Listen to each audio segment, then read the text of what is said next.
या सभी को नमस्कार।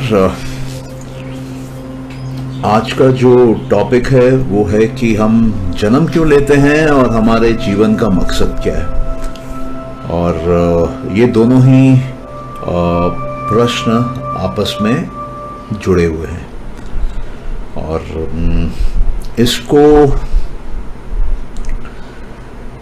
इसको समझने के लिए हमको बड़ी गहराई में उतरना होगा कि हम हैं कौन, क्यों आए हैं, कैसे आए हैं, कहाँ जा रहे हैं और अंत में कहाँ पहुँचेंगे। तो हम कहीं से तो आए हैं और कहीं तो जा रहे हैं। तो ये जर्नी कहाँ से शुरू हुई है और ये जर्नी कहाँ पर ख़त्म होगी, ये जान लेना जरूरी है।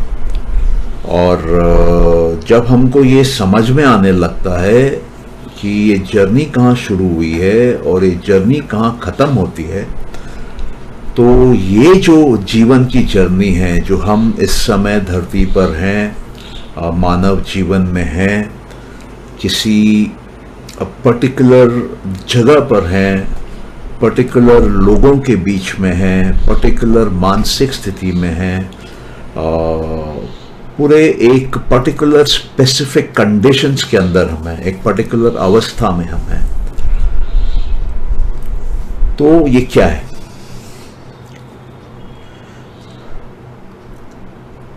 अगर हम लोग इसको थोड़ा सा पतंजलि के योग सूत्रों के नज़रों से देखते हैं, योग सूत्रों के ज्ञान के हिसाब से देखते हैं, और हम लोग इसको थोड़ा सा सांख्य दर्शन के हिसाब से देखते हैं, तो ये बहुत ही ज़्यादा क्लियर हो जाएगा कि हम कौन हैं, क्या हैं, कहाँ से आए हैं और कहाँ जा रहे हैं।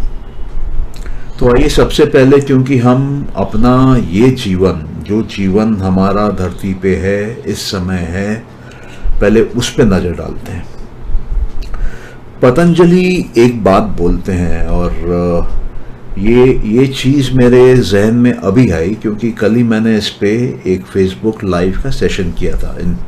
ये 3 सूत्र हैं पतंजलि के विभूति पाद से, मतलब जिस चैप्टर में सिद्धियां कवर होती हैं वहाँ से, और सिद्धियां कैसे आती हैं उसके जस्ट पहले के ये 3 सूत्र हैं। तो उन्हीं सूत्रों को पहले देखते हैं शॉर्ट में, और उसके बाद थोड़ा समय में चलते हैं आगे और पीछे। तब ये पूरे प्रश्न, जो कि 2 प्रश्न असीमा किंगरानी जी ने किए हैं कि हमारा जीवन का मकसद क्या है और हम जन्म क्यों लेते हैं, इन दोनों प्रश्नों का मैं आशा करता हूं कि उत्तर बहुत ही क्लियर तरीके से आपके सामने आ जाएगा।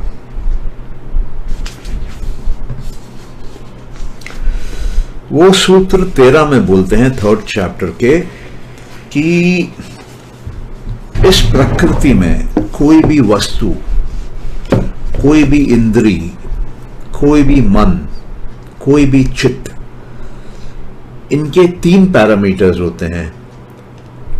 पहला जो पैरामीटर है जिससे कि उन्होंने समझाने की कोशिश करी है कि हमारी पहचान क्या है, हम कौन हैं, वो कैसे मालूम चलता है। वो कहते हैं कि सबसे पहला है हमारे कैरेक्टरिस्टिक्स, हमारा धर्म। तो वो डिफाइन करते हैं कि धर्म क्या है, कैरेक्टरिस्टिक्स क्या है। और सेकंड वो बोलते हैं कि हम किस स्टेट में हैं, स्टेट ऑफ टाइम। उसके लिए जो शब्द का प्रयोग किया गया है वो है लक्षण, कि हम किस लक्षण में हैं। और तीसरी चीज़ जो हमारे बारे में बताती है वो है कंडीशन में है, किस कंडीशन में है, किस अवस्था में है। वे कहते हैं कि इन 3 को अगर आप समझ जाते हैं तो आपको किसी भी वस्तु, किसी भी मन, किसी भी इंद्री, किसी भी इंडिविजुअल, कोई भी चीज जो प्रकृति से है, प्रकृति से इवॉल्व हुआ है, मूल प्रकृति से बन के बाहर आया है, उसको आप पूरे रूप से समझ सकते हैं। तो जब हम इसको एक बार समझेंगे तो हम थोड़ा समय में आगे भी जाएंगे और पीछे भी जाएंगे, तो इन दोनों प्रश्नों का उत्तर अपने आप सामने आ जाएगा कि हमने जन्म क्यों लिया है और हमारे इस जीवन का पर्पस क्या है, लाइफ क्या है। तो सबसे पहले आइए देखते हैं धर्म क्या है। तो कहते हैं कि जितनी भी रियलिटी मैनिफेस्ट होती है, जो भी हमको दिखती है, जिसको भी हम एहसास कर सकते हैं, उनमें ये 3 गुण लागू होते हैं, उनमें ये 3 पैरामीटर लागू होते हैं। तो एग्जाम्पल के तौर पे वो कहते हैं, मान लीजिए मेरे पास क्ले है, मिट्टी है, तो उस मिट्टी से मैं मटका बना सकता हूं, उस मिट्टी से मैं कप बना सकता हूं, उस मिट्टी से मैं प्लेट बना सकता हूं। तो मटका जो है, पॉट जो है, उसका कैरेक्टरिस्टिक अलग है, कप का कैरेक्टरिस्टिक अलग है, प्लेट का कैरेक्टरिस्टिक अलग है। ये तीनों अलग धर्म के हैं, लेकिन ये तीनों कहां से आए हैं? एक ही से आए हैं, मिट्टी से आए हैं, क्ले से आए हैं। तो ये मिट्टी, ये क्ले को ये धर्मिन बोलते हैं। धर्मिन से अलग अलग धर्म निकलते हैं। धर्मिन वो बेस मटेरियल है जिससे सब कुछ बनता है। तो पहला पैरामीटर है धर्म का। दूसरा वो बोलते हैं है लक्षण, कि लक्षण से आपको पता चलेगा कि ये आप उसी मटके को पास्ट में देख सकते हैं, फ्यूचर में देख सकते हैं और अभी देख सकते हैं। तो समय में आप उस वस्तु को देख रहे हैं, या उस मन को देख रहे हैं, या उस व्यक्ति को, उस इंडिविजुअल को देख रहे हैं। और तीसरा जो पैरामीटर है वो पैरामीटर है आपके अवस्था का, कंडीशन का। तो अवस्था, कंडीशन आपको ये बताती है कि जिसको आप देख रहे हैं, वो जो मैनिफेस्ट रियलिटी है, जो प्रकृति का एक रूप आपके सामने दिख रहा है, उसकी अवस्था क्या है। वो पुराना है, वो नया है, वो टूटा हुआ है, उस पे खरोंचे लगी हुई हैं, उसका रंग क्या है। तो उसका जो कंडीशन हमको एक्सटर्नली दिखती है वो अवस्था है। तो पतंजलि कहते हैं कि इन 3 से आप किसी भी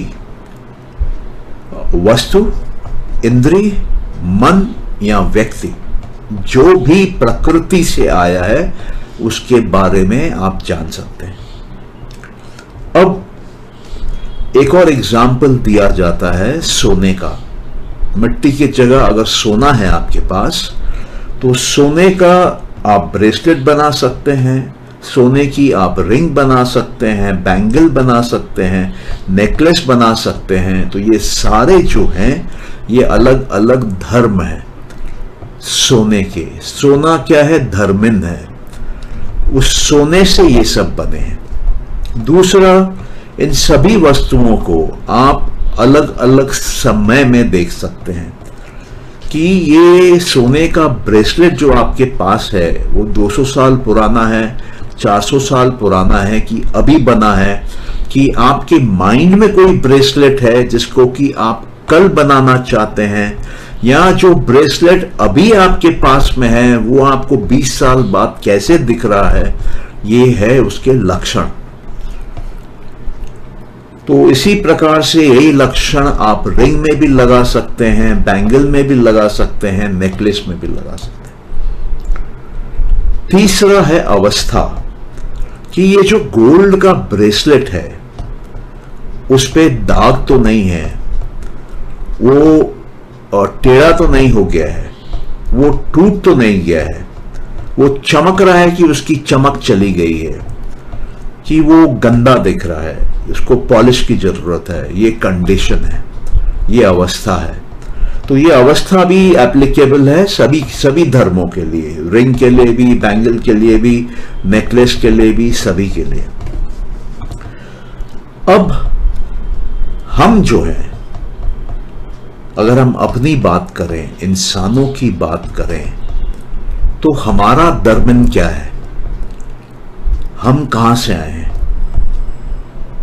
हम सब पूरे के पूरे धरती से आए हैं, पृथ्वी से आए हैं। और हम जो धरती से आए हैं, हम जो पृथ्वी से आए हैं, वही हमारा शरीर है। उसी से खाना बनता है धरती पे, और उसी खाने को हम खाते हैं। तो हम मेनली इसलिए बोल रहा हूं कि एक चीज और भी है जिससे हम बने हैं, वो है सूरज का तेज, सूरज की लाइट, सूरज की एनर्जी। ये सूरज की एनर्जी जब पेड़ पौधों पर पड़ती है, तब उनके अंदर क्लोरोफिल बनता है, खाना बनता है, और वो हम खाते हैं, और हमारे अंदर वो ऊर्जा बनती है। तो सूरज की ऊर्जा पेड़ पौधे अपने अंदर स्टोर करते हैं, और जब हम उनको खाते हैं, हम उनको डाइजेस्ट करते हैं, तो वो ऊर्जा हमारे अंदर बहती है। अगर यही ऊर्जा, मान लीजिए हम पेड़ पौधे के नहीं खा रहे हैं डायरेक्ट, हम मांसाहारी हैं, हम नॉनवेज खा रहे हैं, तो अगर हम मुर्गियां खाते हैं, तो मुर्गी जो दाना खाती है, वो दाना जो है वो वापस प्रकृति के वेजिटेशन से आता है। अगर हम बकरी खाते हैं, तो बकरी जो घास खा रही है, वो भी वेजिटेशन से आता है। तो ले दे के सूरज अपने आप में एक एनर्जी का सोर्स है। तो हम जो हैं, हम सिर्फ ये पृथ्वी नहीं है, हमारे अंदर सूरज की ऊर्जा भी है। तो सूरज भी हमारा एक किस्म से धर्मिन है। क्योंकि धरती क्यों है? क्योंकि सूरज है। अगर सूरज नहीं होता तो धरती नहीं होती। सूरज का धर्मिन कौन है? सूरज कहां से आया? सूरज, जो सूरज है, उसको सूरज किसने बनाया? तो ये जो ब्रह्मांड का जहां निर्माण हुआ, वहां से सूरज आया। ब्रह्मांड का निर्माण कहां से हुआ? ब्रह्मांड का निर्माण वहां हुआ जहां से कॉस्मिक माइंड आया, महट आया। महट कहां से आया? महट जो है, वो जब पुरुष और प्रकृति आपस में मिले, वहां से जो पहली उपज आई, वो महट किया। और वो जो महट बना, उसी समय पुरुष प्रकृति में फंस गया, पुरुष प्रकृति के पिंजरे में आ गया, और वहीं से सारे दुख का जीवन में निर्माण चालू हो जाता है। तो हम देखेंगे कि हम अपने जीवन में क्या करते हैं। हम अपने जीवन में एक ही काम करते हैं, हम खुशी खोजते हैं। हम खुशी पाने के लिए रुपया खर्चा करते हैं, हम रुपया पाने के लिए काम करते हैं, क्योंकि रुपया पाने से, रुपया कमाने से हमको खुशी मिलती है। रुपया मिलने से हम कई साधनों में उसको प्रयोग करते हैं जिससे कि हमको खुशी मिले।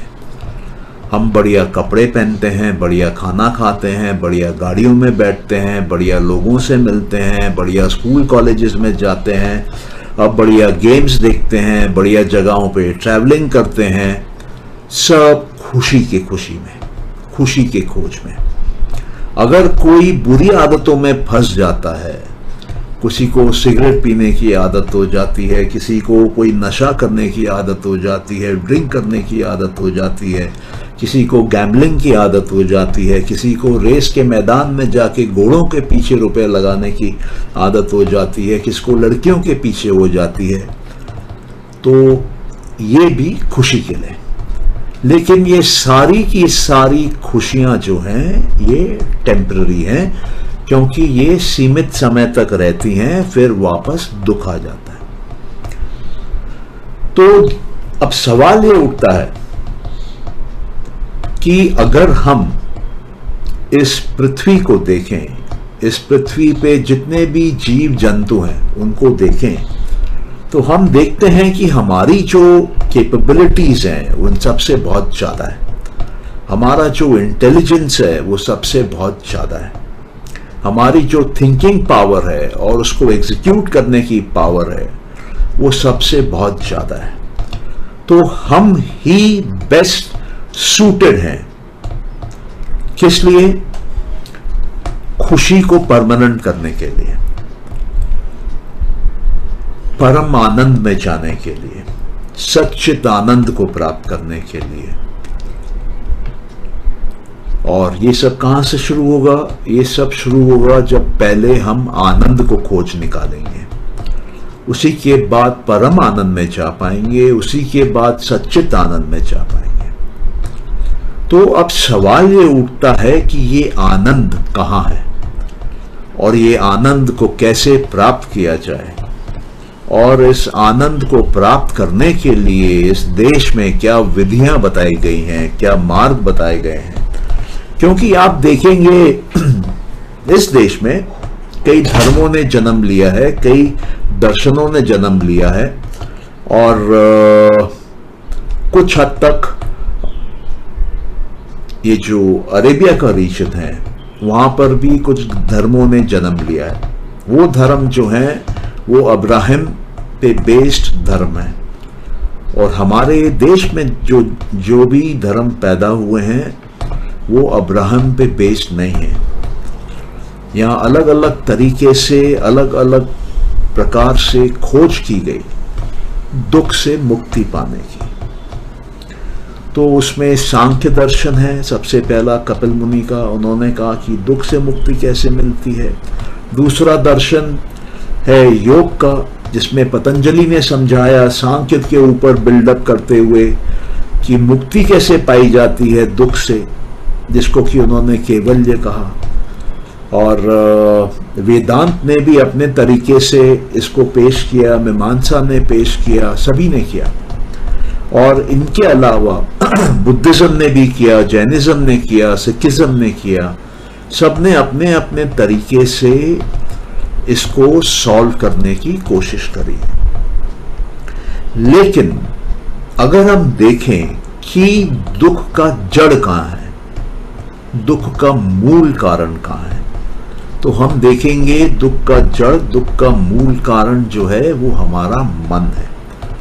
हमारा मन जो है, क्योंकि वो प्रकृति के अंदर है, तो हमारे मन में भी 3 प्रकार के गुण हैं।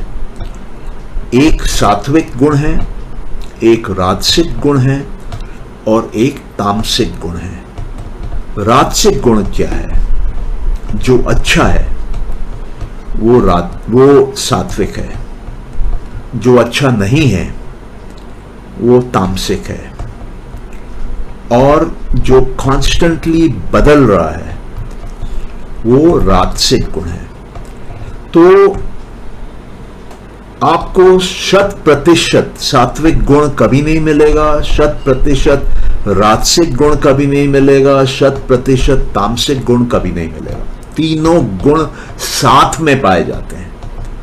इसका मतलब अगर आपके पास, आपके मन में सत्व गुण है, तो वहां पर, उसी जगह पर थोड़ा बुरा गुण भी होगा, और अच्छे गुण को बुरे गुण में बदलने वाला और बुरे गुण को अच्छे गुण में बदलने वाला राजसिक गुण भी वही है।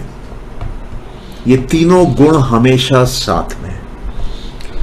तो जब आप ये समझेंगे कि जीवन में, सृष्टि में, हर जगह, हर क्षण, हर पल ये 3 गुण विराजमान हैं, और ये तीनों गुण जो एक साथ विराजमान हैं ये फ्लक्चुएटिंग हैं।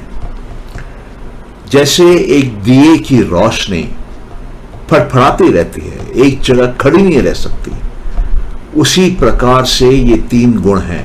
ये कॉन्स्टेंटली चेंजिंग गुण हैं, ये बदलते रहते हैं। अब जब हम अपने मन से साधना के द्वारा, अभ्यास के द्वारा, प्रैक्टिस के द्वारा सही टेक्निक्स का यूज करते हुए, थॉट मैनेजमेंट के टेक्निक्स, मेमोरी मैनेजमेंट के टेक्निक्स, एक्शन मैनेजमेंट के टेक्निक्स, हम जब इनको डिप्लॉय करेंगे, इनको यूज करेंगे, इनको अप्लाई करेंगे अपने ऊपर, अपने थॉट्स पे, अपने मेमोरीज पे, अपने एक्शंस पे, तब हम इनके अंदर से जो डिस्ट्रक्टिव है, जो अनवांटेड है, जो बुरा है, जो तामसिक है, उसको हम हटा सकते हैं, उसको हम कमा सकते हैं, उसको हम कंप्लीटली एलिमिनेट कर सकते हैं। तो सबसे पहला जीवन का मकसद है अपने मन के ऊपर काम करना।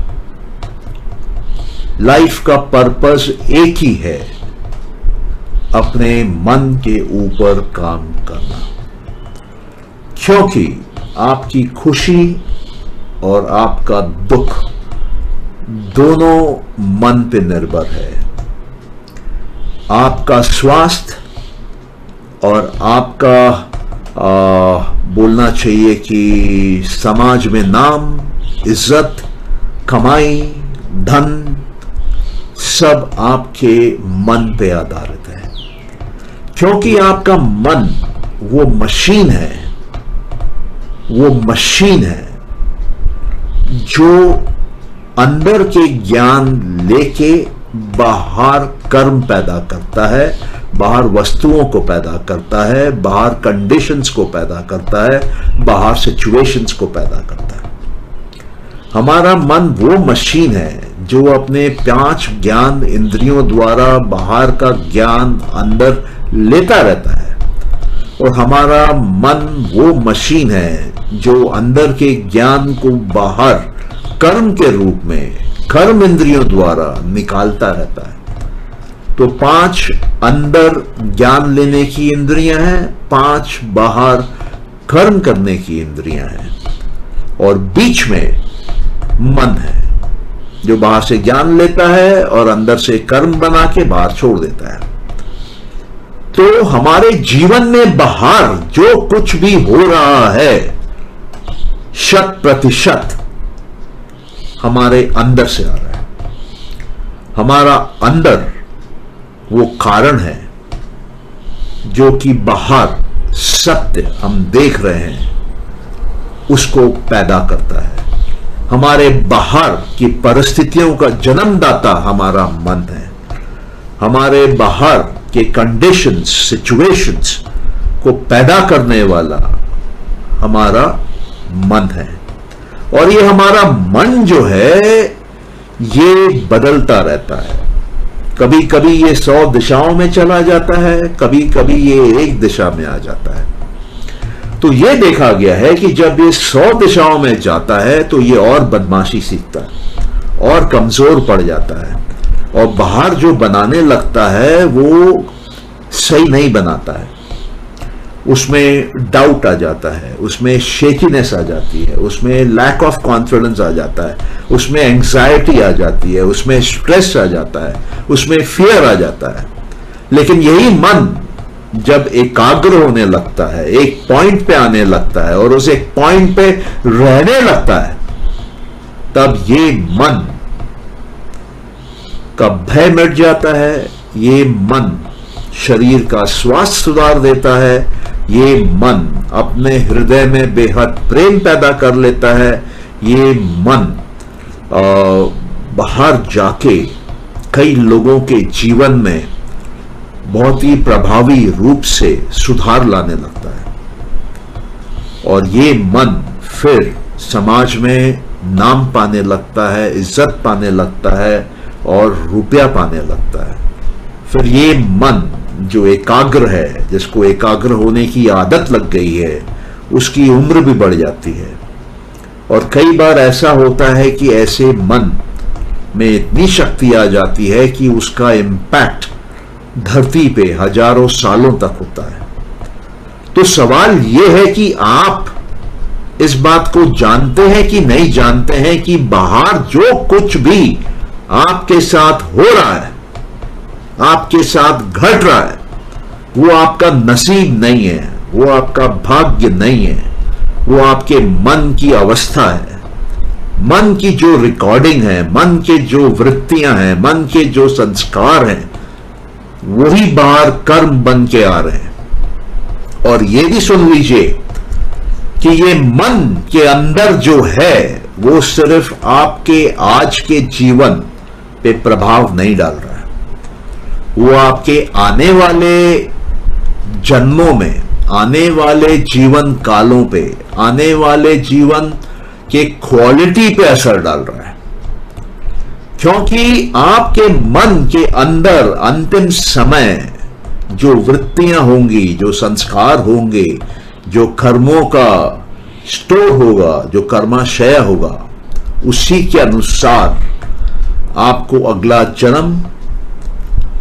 जन्म का ड्यूरेशन और अगले जन्म की क्वालिटी, ये तीनों तय होगी। और आज आपका मन जिस स्थिति में भी है वो क्यों है? वो दो कारणों से है। पिछले जन्मों में जो आपने किया वो इस जन्म में आप पे असर डाल रहा है, और इस जन्म में जो आप कर रहे हैं वो भी असर डाल रहा है। तो पूरा का पूरा गेम एक ही जगह टिकी है, वो है मन। अगर आप फुटबॉल का मैच देख रहे हैं, मान लीजिए यूरोप कप देख रहे हैं, तो आपकी नजर कहां रहती है? बॉल पे रहती है। उसी प्रकार जब आप ये जीवन का खेल खेल रहे हैं, आपकी नजर एक ही जगह रहनी चाहिए, और वो है आपके मन के ऊपर, कि आपका मन क्या कर रहा है इस समय, और मैं उसको शुद्ध कैसे करूं, इसको पवित्र कैसे करूं, इसको खालिस कैसे करूं, इसको पाक कैसे करूं, इसको कैसे सुधारूं, इसका कैसे बेटरमेंट करूं। जितना आपका मन आप सुधार लेंगे, उतना आपके परिवार में शांति आ जाएगी, उतना आपके परिवार को वैभव मिलेगा, उतना आपके परिवार में समृद्धि आ जाएगी, उतना ही लक्ष्मी आपके घर में आके वास करेगी। और जितना ही आपका मन तांडव करेगा, घर के अंदर जो कुछ है सो बिखर जाएगा। आपका बेडरूम भी एक महाभारत का मैदान बन जाएगा। तो focal point, centre point, deciding point पूरे पिक्चर का एक ही हीरो और एक ही विलेन है, वो है मन। अब सवाल यह है कि आप मन को चला रहे हैं कि मन आपको चला रहा है, ये आपको तय करना है। लाइफ का पर्पस है कि हमको मन को चलाना है और उसको सुधारना है, और उसको इतना सुधारना है कि उसमें तमस ना के बराबर हो, उसमें रजस ना के बराबर हो, उसमें सिर्फ सत्व हो। सत्व क्यों हो? क्योंकि सत्व जो है वो दैविक गुण है, सत्व जो है वो पुरुष के से मिलता जुलता गुण है, सत्व जो है वो ईश्वर के गुण से मिलता जुलता गुण है। तो जैसे जैसे आपका मन आपके बस में आता जाएगा और सात्विक होता जाएगा, वैसे वैसे आपके अंदर साक्षात ईश्वर का ताकत, ईश्वर का ज्ञान, ईश्वर का वैभव, ये सब आपके अंदर आने लगेगा। तो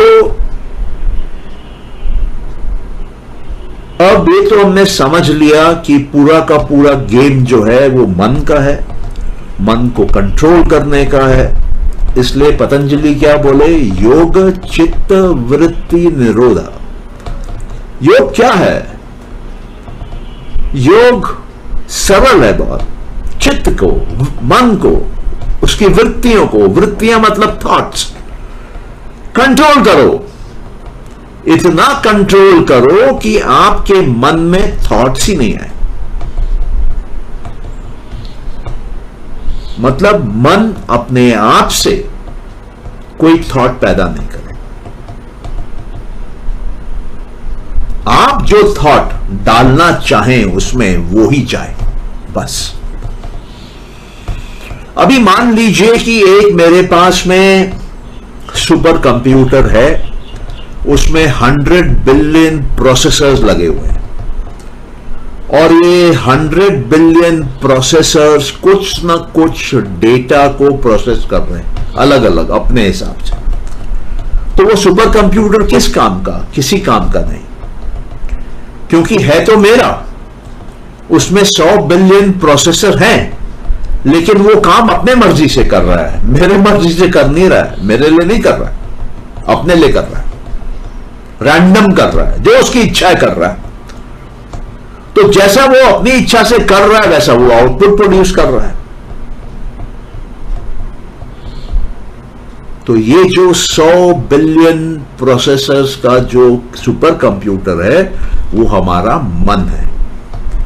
हमारे मन में, हमारे ब्रेन में 100 बिलियन न्यूरॉन्स हैं। ध्यान से सुनिएगा मेरी बात, बहुत ध्यान से। आपको शॉक लग जाएगा जो मैं बोल रहा हूं अभी। हमारे अंदर ब्रेन में, एक इंडिविजुअल आदमी के ब्रेन में 100 बिलियन न्यूरॉन्स हैं और एक न्यूरॉन 1500 से 2000 तरह के कनेक्शन कर सकता है अपने आसपास के न्यूरॉन से। तो टोटल नंबर ऑफ जो कनेक्शंस पॉसिबल है वो जब आप मैथमेटिकली कैलकुलेट करेंगे तो आपको पता चलेगा कि साइंस जो इस पूरे ब्रह्मांड में जितने एटम हैं, जितने अणु हैं, उसके बराबरी का ये फिगर खड़ा हो जाता है।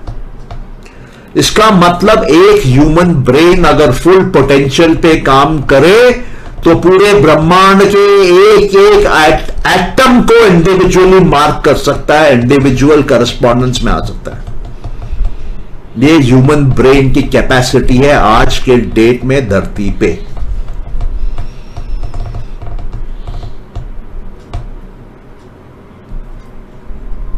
तो अब ये सब जानने के बाद भी अगर यही सवाल मैं पूछूं कि हम क्यों पैदा हुए हैं और मेरे जीवन का मकसद क्या है, तो क्या उत्तर देंगे आप?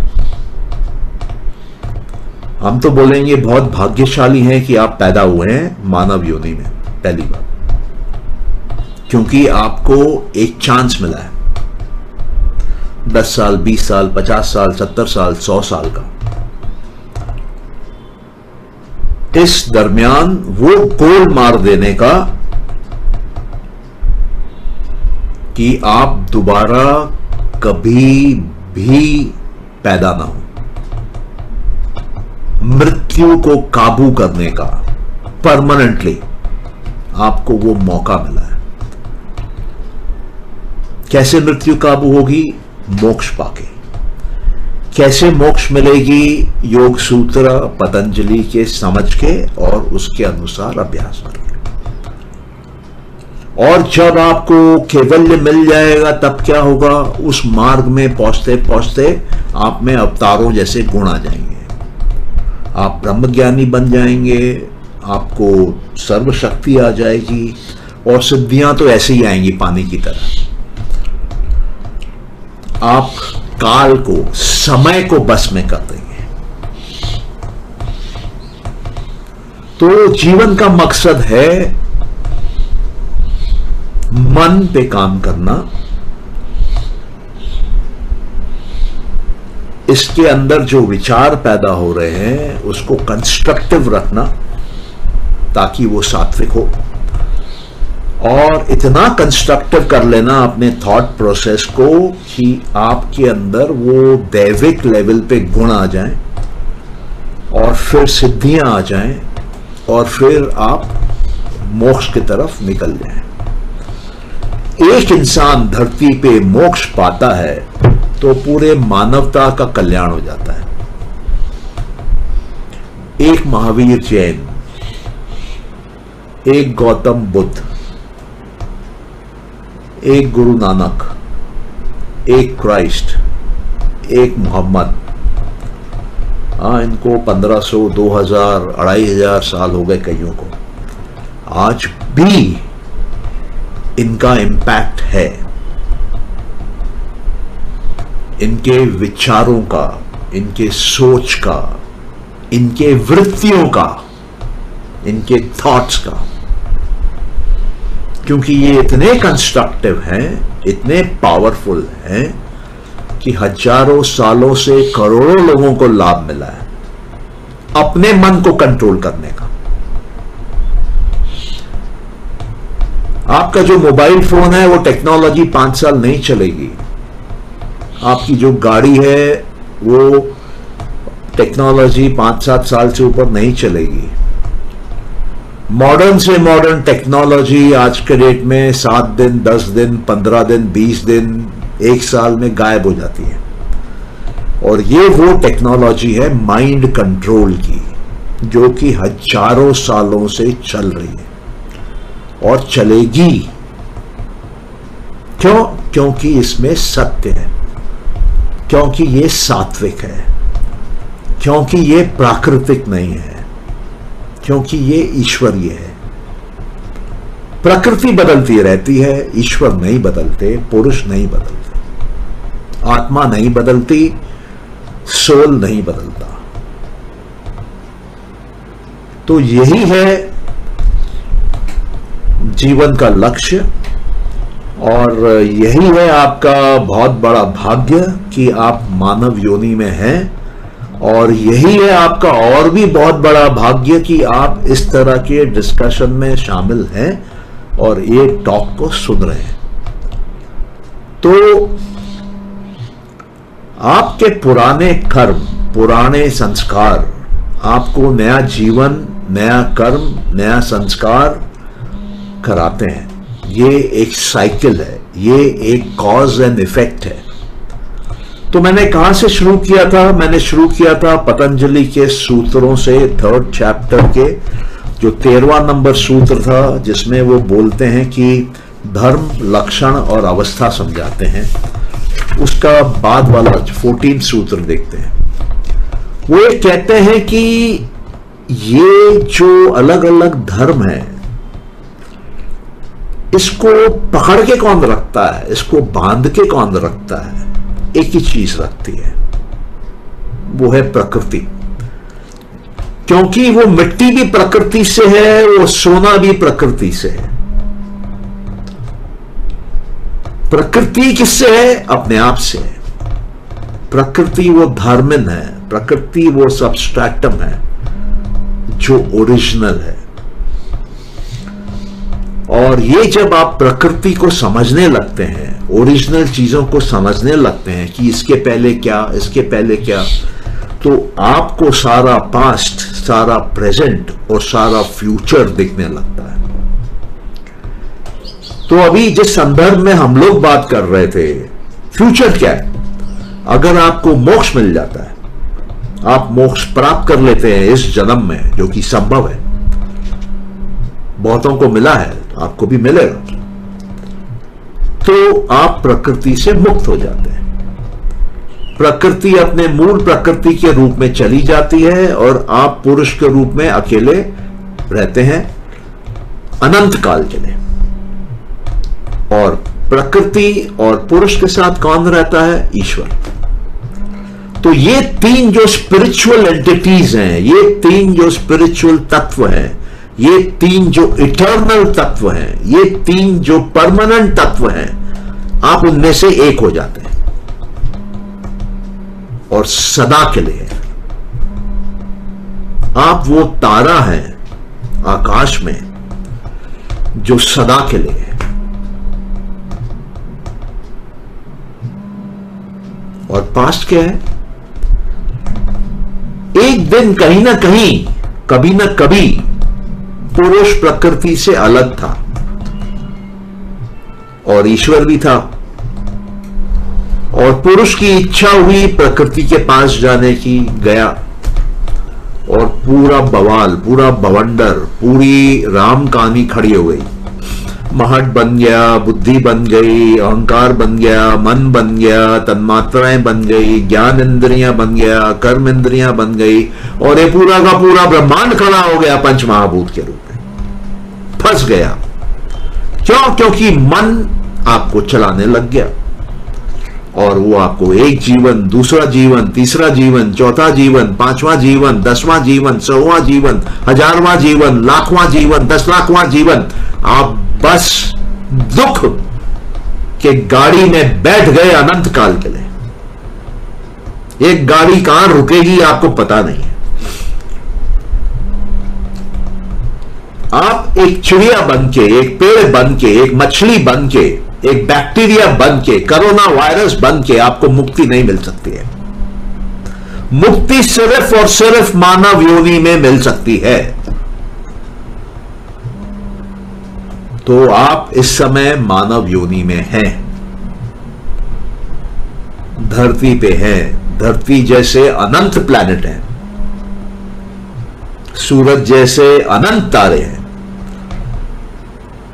कोई साइंटिस्ट नहीं जानता कि यह ब्रह्मांड का एंड कहां है, जान ही नहीं सकता है। क्यों?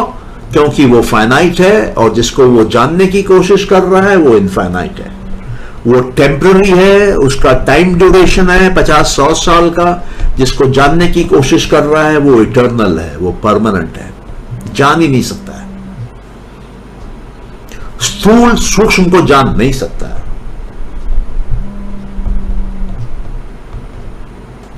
तो आपकी शुरुआत जहां हुई वहां पुरुष प्रकृति अलग थे, प्रकृति मूल रूप में थी, पुरुष अलग था, ईश्वर अलग था, सब परम आनंद में थे। पुरुष चला गया प्रकृति के पास, और ये राम कहानी शुरू हो गई।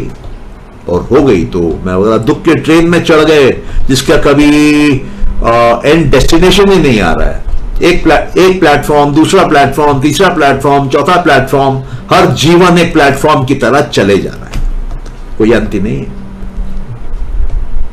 लेकिन अगर आप अपने मन पे काम करना चालू करेंगे, अपने चित्त को वृत्तियों से मुक्त करना चालू करेंगे, चित्त के वृत्तियों को काबू कर लेंगे और एक ही वृत्ति रखेंगे उसके अंदर, मोक्ष, तो वो वृत्ति संस्कार बनेगी, वो संस्कार कर्म बनेगा, और बाहर संसार में आपको मोक्ष मिलेगा।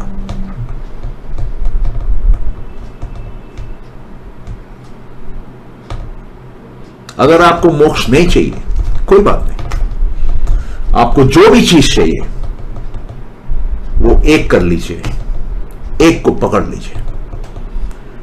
एकाग्र मन सबसे पावरफुल है, एकाग्र जीवन सबसे पावरफुल है। ऐसे कई लोग हैं दुनिया में जिन्होंने एक चीज को पकड़ ली और उनका नाम हो गया।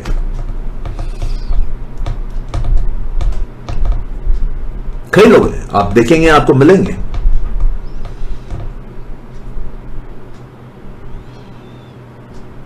उन्होंने मोक्ष नहीं मांगा, उन्होंने एक को पकड़ लिया, बस उसी को पकड़े बैठे रहे, कुछ भी होता रहा उसको छोड़े नहीं वो,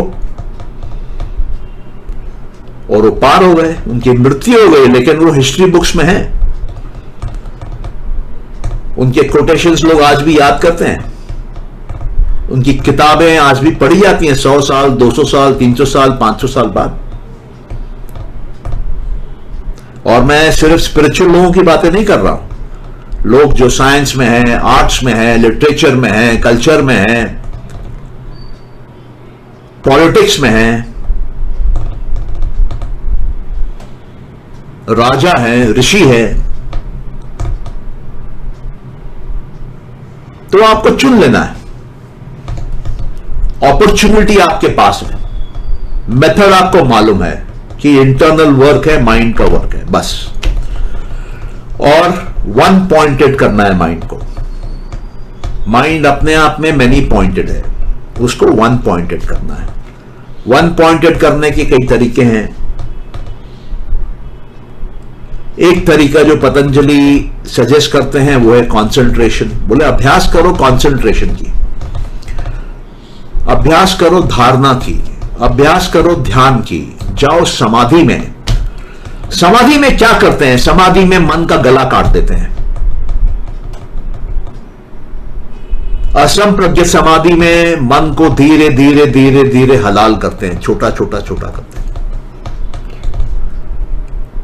और असंप्रज्ञित समाधि में मन को उड़ा के फेंक देते हैं। वो योगी को पता नहीं होता उसका नाम क्या है, योगी को पता नहीं होता वो कहां पर है, योगी को पता नहीं होता कि समय क्या है, योगी को कुछ नहीं पता होता है, वो कट जाता है। मन को हटाना ही मोक्ष है।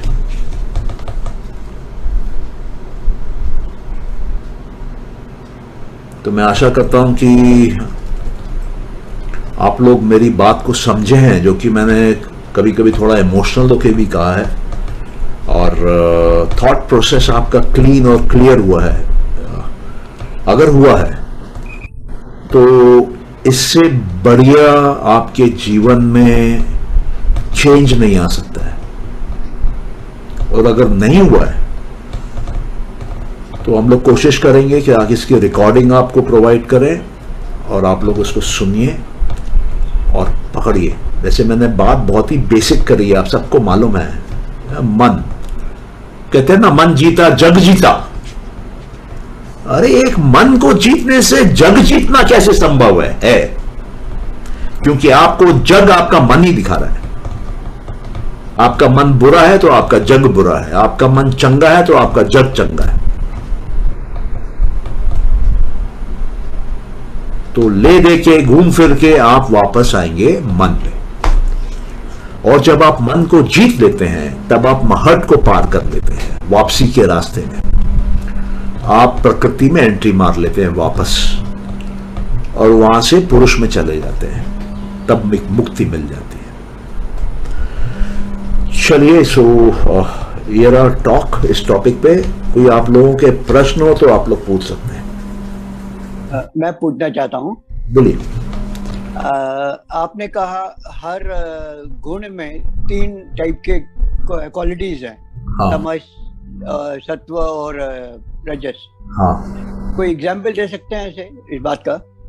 हाँ, आप कोई भी एग्जाम्पल दीजिए, मैं आपको उसी में समझा देता हूँ। मैं कोई बंदे का भला करना चाहता हूँ। हाँ। उस बात में बुरी बात क्या है? हाँ। तमसिक क्या है उसमें? हाँ, आप एग्जाम्पल दीजिए, आप उसका क्या भला करना चाहते हैं? समझिए कि इसको भूख लगी है, मैंने उसको खाना खिलाया। हाँ, उसने आपसे एग्जाम्पल। हाँ, एक मिनट रुकिए, उसने आपसे मांगा क्या? हाँ। हाँ, अच्छा, उसने मांगा, आपने खिलाया। उसने क्या मांगा और आपने क्या खिलाया? उसने तो कोई नाम से नहीं मांगा, उसने बोला भूख है। मेरे पास जो था मैंने उसको दिया, चपाती और सब्जी हो गए या चावल और दाल हो गए। हाँ।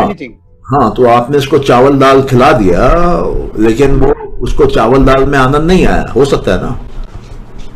पॉसिबल। हाँ, और वो आपको बोला इसलिए नहीं कि बोलूंगा तो beggars can not be choosers, इसलिए आपको बोला नहीं। वो जो आता है आने दो। देखिए, बराबर हो सकता है बाबू मटन खिला दे। पॉसिबल। अगर मैं नॉन वेजिटेरियन, मैं नॉन वेजिटेरियन तो हूँ, तो मैं खिला भी सकता हूँ ना। अगर वो, हाँ, वो ये सोच सकता है कि बाबू मेरे को 1000 रुपए का नोट दे दे, ठीक है, ले ले जाके खा, है ना? Possible, yes. So the point is, Prakriti is uncertain. Prakriti has, that is why these 3 qualities. If Prakriti is 100% sattvic, then it becomes certain. If Prakriti is 100% tamasic, then it becomes certain. But it cannot. You see, there are 2 entities. One is changing, another is non-changing. That is how they have started the whole philosophy. पुरुषा जो है वो unchanging है, rest जो है वो changing है। तो Prakriti by definition is changing, fluctuating, so it cannot behave like the non changing the Purusha. It has to behave like itself the way it has been defined. So what Kapil Muni said was, this whole creation has 2 entities.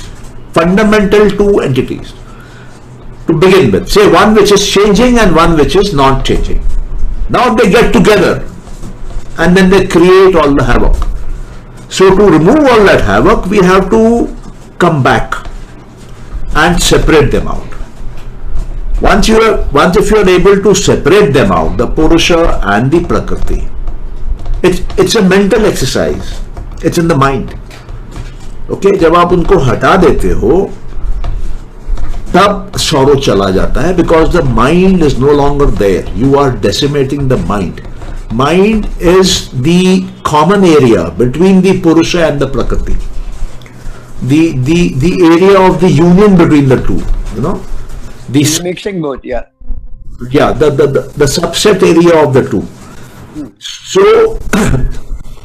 in the mind you have some consciousness and some fluctuating,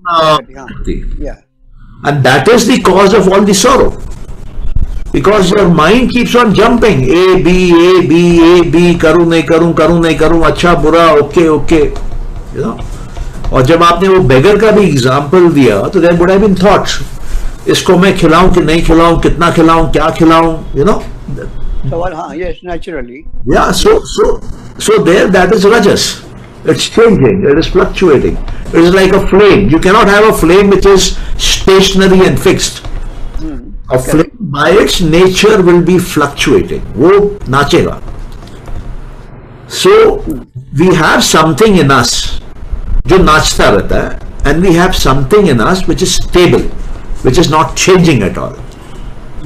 तो हमको उन दोनों को जो मिल गए हैं उन दोनों को सेग्रीगेट करके अलग कर देना है, और जैसे ही हम सेग्रीगेट करके अलग कर देते हैं, दैट इज लिबरेशन. तो इस केस में जो मेरा एग्जाम्पल था, उसमें सात्विक कैसे हो सकता है? सात्विक ऐसा है कि आपके मन में अच्छा विचार आया, ओके, एक कंस्ट्रक्टिव थॉट आया, इसलिए ये सात्विक है. अगर हम पूछते हैं कि आपके मन में कंस्ट्रक्टिव थॉट आया और आपने उस भिखारी को खिलाया, तो आपने जो खिलाया वो कितने रुपए का खिलाया? मान ली 100 रुपए का खिलाया, ओके. तो आप तो 1000 रुपए का भी खिला सकते थे ना. आप तो 10 भिखारियों को भी खिला सकते थे. हाँ, बराबर है ना. तो आपने 10 को नहीं खिलाया, आपने 1 को खिलाया. हाँ. आपका जो सत्व था वो 10 के बराबर नहीं हुआ, 1 के बराबर हुआ. तो बाकी उस स्पेस में क्या ऑक्यूपाई कर रहा था? तमस ऑक्यूपाई कर रहा था, रजस ऑक्यूपाई कर रहा था. तो मैं क्या करता था कि वो एक्शन सात्विक हो जाती? कोई भी एक्शन 100% सात्विक नहीं हो सकता है. It can tend towards a higher degree of sattvikism, but it cannot become 100% sattvic. 100% सात्विक में प्रॉब्लम क्या है कि सत्व इज अ फ्लक्चुएटिंग गुण, यू नो. तो 100% सत्व कितना देर रहेगा? वो वापस ड्रॉप कर जाएगा. प्रकृति 3 गुणास आर कॉन्स्टेंटली फ्लक्चुएटिंग. तो 100% सत्व अभी कितना देर रहेगा? It has to drop, and rajas has to come, and then rajas has to drop, tamas has to come. Those three will keep on dancing. They will keep on going higher and lower like a flame. They will not be steady. That is why they are prakritik. Solution क्या रही ultimately? आदमी कितना, मतलब ये जितना हो सके सात्विक बनने की ट्राई करे, क्या करे? हाँ, जितना हो सके सात्विक बनने का ट्राई करिए. आपका लाइफ बहुत ही हायर डिग्री पे एलिवेट हो जाएगा. You will find you are entertaining good, constructive, positive thoughts most of the time. This will create good, constructive, positive situations, circumstances around you. This will keep on healing you. This will keep on healing your relationships with people around you. And it will also heal them physically also. The vibrations इतने अच्छे हो जाते हैं उस area में कि people feel good. You know, when you walk into a hospital or a doctor's chamber, feeling अलग होती है. And you walk into a temple और अ गुरुद्वारा, तो फीलिंग अलग. True, correct. Yeah, because in the temple or the Gurdwara, you are sattvic. People who are coming there are sattvic, and they are engaging in a sattvic activity. So that place takes on a sattvic undertone. But once when you are going to a hospital or into a dentist place, you will immediately feel fear. वो dentist के आप chamber के पास पहुंचेंगे ना, 7-8 feet दूर, 10 feet दूर, या उसके बिल्डिंग की एंट्री पे, you will feel a shadow of fear slowly coming. At a very subtle level, you will feel it. Dentist के चेयर पे जाके बैठिए, आपको और ज्यादा फील होगा. अभी डेंटिस्ट ने कुछ नहीं किया आपको, आप सिर्फ कुर्सी पे बैठे हैं, and it starts. You know, because you are associating that with pain. The mind is associating that with pain, and it has a fear of pain. So it automatically starts. So this pain is connected to rajas and to some extent to tamas. मगर जो atmosphere की बात कही आपने, मानिए church है या मंदिर है या मस्जिद है, वहाँ पे हमारे को मन की शांति मिलती है. वो उस बिल्डिंग की वजह से तो नहीं है, उस सामने स्टैच्यू की वजह से तो नहीं है, वो तो उसके लिए क्योंकि हम उस मन से जा रहे हैं वहाँ पे. ओके, देखिए, मानिए कोई महापुरुष आदमी कोई हॉस्पिटल में जाता है, महापुरुष आदमी गया हुआ है हॉस्पिटल में, तो हॉस्पिटल का एटमॉस्फेयर कैसे हो जाता है? सुधरना ही है. नहीं, I'll answer you. There are two realities. एक है individual reality, एक है collective reality. Okay? बराबर. तो अगर आपकी individual reality habitual है, तो वो automatically होगा. लेकिन आपके अंदर नहीं है, लेकिन आप उस जगह जा रहे हैं जहां पर वो collective reality है. वो एटमॉस्फेयर है. हाँ, तो वो आपके अंदर ऑटोमेटिक आ जाएगा. उसका मैं आपको एग्जाम्पल देता हूं. पतंजलि अपने योग सूत्रों में अष्टांग में, when he is talking about अहिंसा एज द फर्स्ट यमा, तो वो बोलते हैं कि जो लोग अहिंसा प्रैक्टिस करते हैं 100% as a wow under all conditions, तो उनको एक सिद्धि मिल जाती है. उनके आसपास फिजिकल स्पेस में कोई भी आता है तो वो नॉन वायलेंट थॉट्स को एंटरटेन नहीं कर पाता है, वो निकल जाता है. बोले जंगली जानवर भी जो मांस खाते हैं, ऐसे लोगों के पास आते हैं तो they become docile, they behave like time animals. वो उसको डिस्टर्ब नहीं करते हैं, उसको खाते नहीं.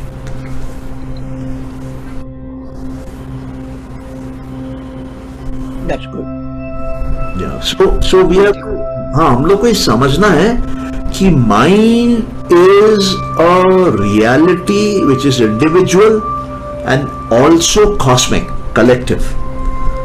Now it depends at what level of mind can I operate on. क्या मैं इंडिविजुअल लेवल पे ही ऑपरेट कर रहा हूं कि या मैं उसको कभी कभी उसको ब्रेक करके कॉस्मिक लेवल पे भी ऑपरेट कर लेता हूं. Okay, so you will find some people जो जिनका अप्रोच हमेशा यूनिवर्सल रहता है. They are not thinking only about themselves, they think about humanity. They are working for humanity and they are working selflessly for others. Say for instance Mother Teresa. Since I am from Calcutta, मेरे mind में वो example आया. Okay. So there is nobleness and for everybody. Now there is no individual element there. But most of us work through our individual minds.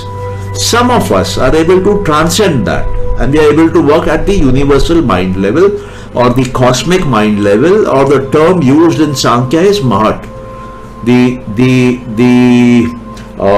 bigger principle level. Mahat is actually Mahatattva. Tattva is the principle. All these 25 tattvas are principles. So Mahat is the bigger principle, the greater principle. So sometimes we can think at the cosmic level. Sometimes we can think at a universal level. You know. Universal brotherhood is something which comes in our mind and we start behaving that way. It happens in certain crisis situations, in a partition ka time. So there were certain Muslim families who helped Hindus escape from there, right? Abhi jaise we had this problem while the Sikhs were getting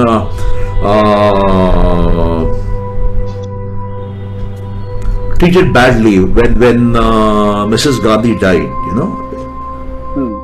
So that time there were certain families who came forward and saved those sick families. So that is universal brotherhood. It is there.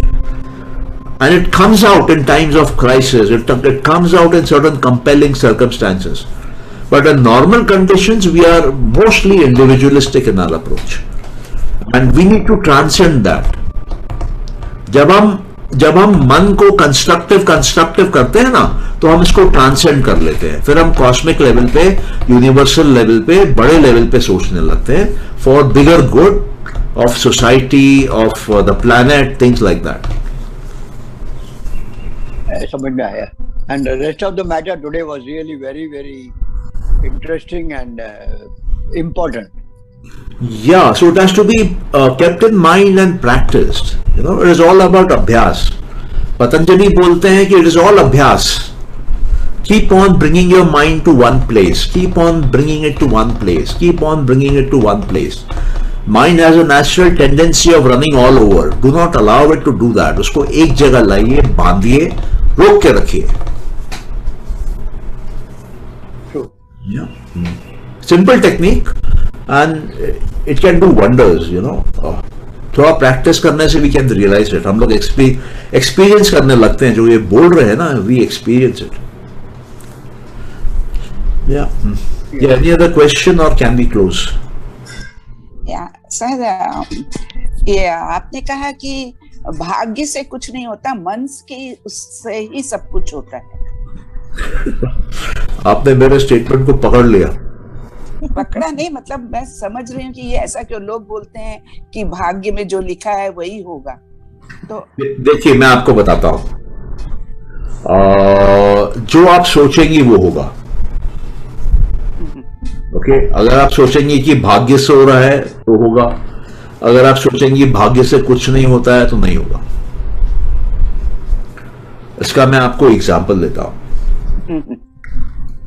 मैंने सुना है कि Africa में एक tribe है,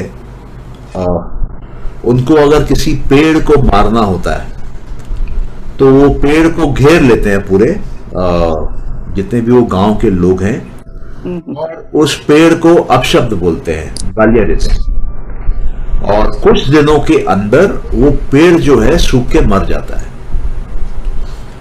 तो कहने का मतलब क्या है कि हम जो थॉट पैदा करते हैं, वो थॉट वृत्ति है, वो अंदर स्मृति और संस्कार बनती है, और वो संस्कार कर्म बनते हैं, और वो कर्म बाहर के दुनिया में इंपैक्ट डालते हैं.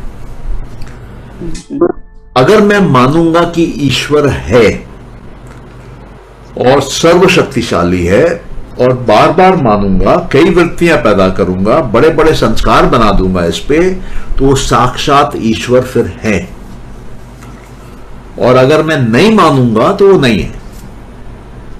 वो तो है. आप समझ रही मैं क्या बोल रहा हूं? जी हाँ जी. हम अपनी रियलिटी अपने थॉट से क्रिएट करते हैं. रियलिटी बाहर नहीं है, रियलिटी अंदर है. अभी जैसे मैंने कहा कि आपने सोच लिया कि मेरे को मोक्ष लेना है, तो ये जरूरी नहीं है कि आपके अंदर ये मोक्ष का थॉट पिछले जन्म से आया है. जरूरी नहीं है कि आपके अंदर की इसी जन्म में मोक्ष लेने का थॉट ये टॉक सुनने के पहले था. लेकिन अभी वो ज्ञान आया, आपने उसको एक्सेप्ट किया, तब वो वृत्ति बनता है. और तो आपका संकल्प जुड़ता है, और वो गहरा संस्कार बनता है, और उस संस्कार को आप और गहरा करते हैं और अभ्यास करते हैं, तो फिर वो कर्म बन के बाहर आता है. तो सिर्फ ये नहीं है कि पास्ट से प्रेजेंट, प्रेजेंट से फ्यूचर, वो ऑटोमेटिक फ्लो है, लेकिन हमको भी कंट्रोल है उस फ्लो को चेंज करने का, बंद करने का, उसका डायरेक्शन रिवर्स करने का.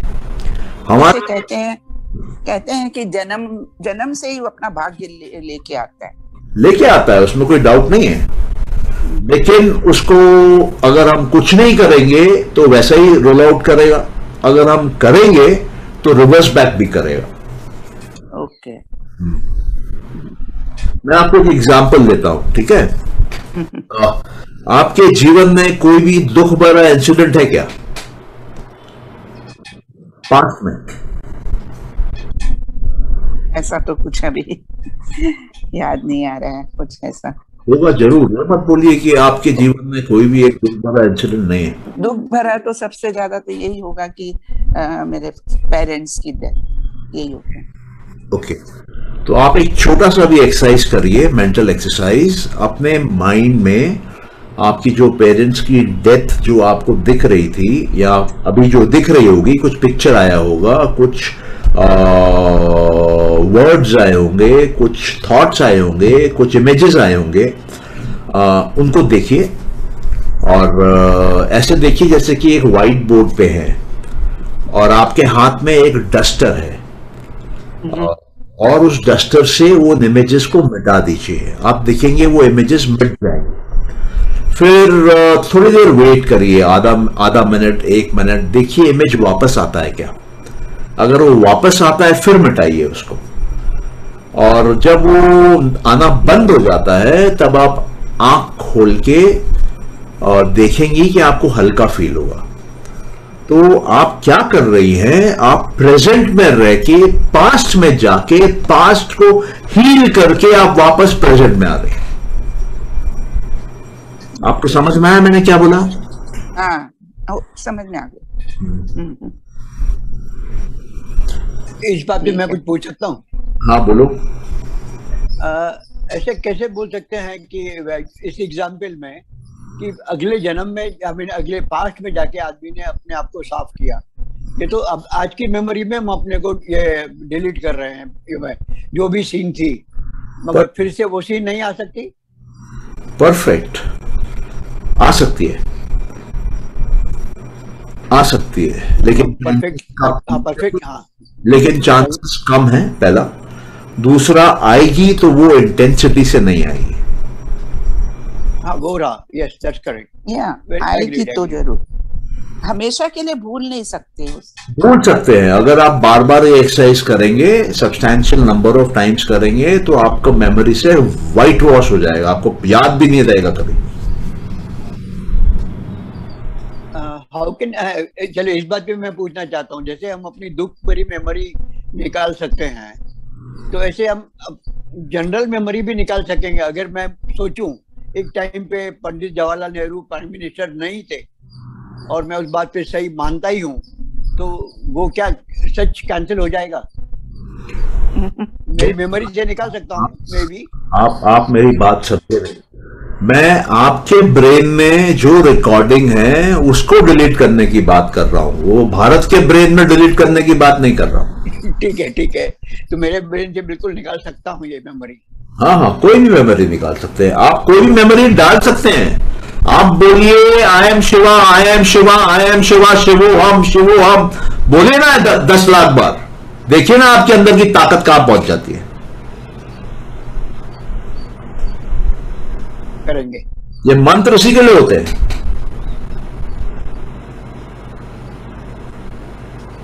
हम लोग को वो साइंस नहीं मालूम है, हम लोग उसको यूज नहीं कर पा रहे। सिस्टम ही नहीं है ना, वो सिस्टम है, सीखा हमारे सिस्टम में डाला ही नहीं ना अब तक। नहीं वो ठीक है, लेकिन क्या है ना, सिस्टम है। आप जिस चीज को खोजेंगे वो आपको सब मिलेगा। प्रकृति यहां पर आपको सब कुछ देने के लिए है, जो भी आपको चाहिए आपको प्रकृति देगी। आप मांगिए ना, आपको देगी। प्रकृति आपसे छुटकारा चाहती है, वो आपको दे देवा कर नक्की करेगी, बोलेगी और क्या चाहिए, और क्या चाहिए, और क्या चाहिए, लो लो लो लो। अब आप बोलेंगे बहुत हो गया, बोर हो गया, बोले से जाओ बाहर जाओ, मुक्त कर देती हूं, जाओ। ओशो यही बोलते थे, बोले जितनी इच्छाएं हैं पूरी कर लो, क्योंकि आपको संस्कार खाली करने हैं, तभी तो मन गायब हो जाएगा। मन तो संस्कारों से है, संस्कार ही नहीं है, चित्त में वृत्ति नहीं है, तो चित्त कहां है? चित्त ही नहीं है। तो या तो आप संस्कारों को अपना अभ्यास करके खत्म करिए अंदर, या तो भोग करके खत्म करिए। तो या तो योग या तो भोग, और कोई रास्ता ही नहीं है। आपकी इच्छा है, आपको भोग करना है, योग करना है, मन को आपको खाली करना है।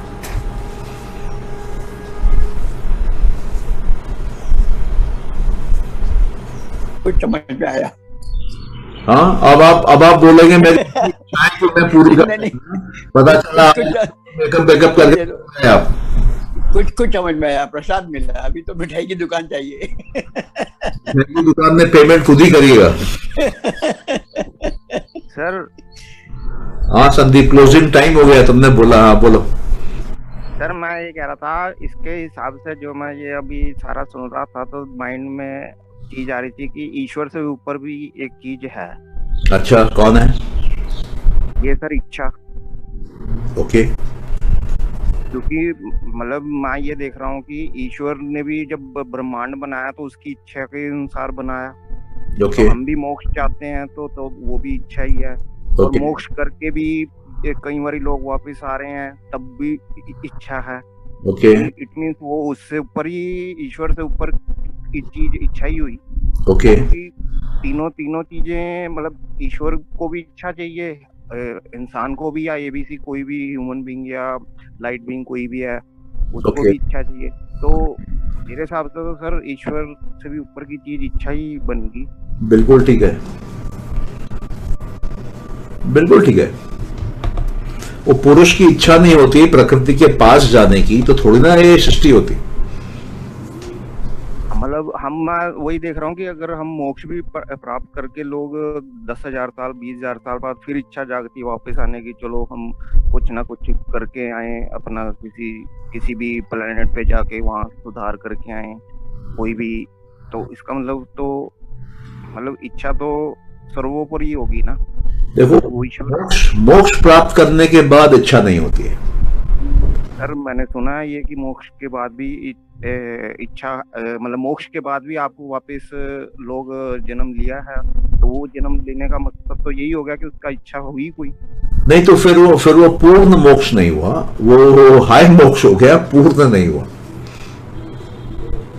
चलो वो तो सर, मतलब मेरे अभी वही है ना कि इतने उसमें नहीं है माइंड की उसमें, लेकिन जो सोच रहा हूँ मतलब उस हिसाब से तो ये है कि हमारा जो इच्छा है वो काफी स्ट्रॉन्ग चीज है। वो मतलब आई थिंक तो मतलब वो ईश्वर से भी ऊपर की चीज बन। अरे भैया, इच्छा जो है, मन है तो इच्छा है, बिना मन के इच्छा आ ही नहीं सकती है। हाँ बिल्कुल, मन के बिना इच्छा नहीं आ सकती। तो ईश्वर ने भी तो सर जब ये सृष्टि की है, मतलब रचना की, तो उनका भी तो इच्छा ही से ही हुआ है। बिना इच्छा के तो वो कुछ भी प्लेनेट या ब्रह्मांड या यूनिवर्स नहीं बने। नहीं, मैं उसमें कहाँ मना कर रहा हूँ, और मैं बोल रहा हूँ कि ईश्वर भी तुमने अपने इच्छा से बनाया है। हाँ, ईश्वर भी तुम्हारी इच्छा से है। तुम इच्छा नहीं करो ईश्वर की, तो ईश्वर कहाँ है फिर? ईश्वर नहीं है।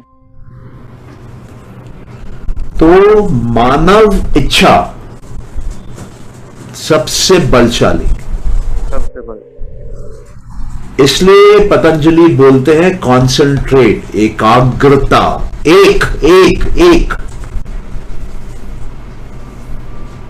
क्योंकि सारी इच्छाएं छोड़ के एक पे आ जाओ।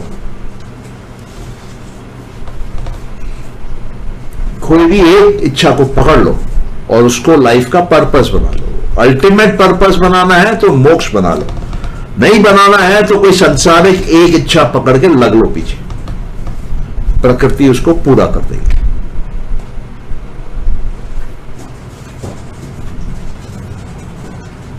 वो तो है सर,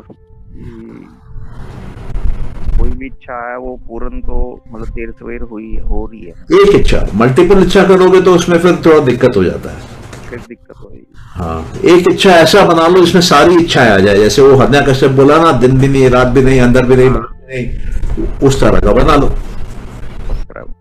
अब जैसे वो राक्षस को, जिसको शिव जी ने वरदान दिया कि जिस पे हाथ रखोगे भस्म हो जाएगा, भस्मासुर, वो क्या बोलते शिव जी को, तुम पे हाथ रख के देखता हूं, है ना, उसकी इच्छा आ गई कि इसी पे लगाओ हाथ।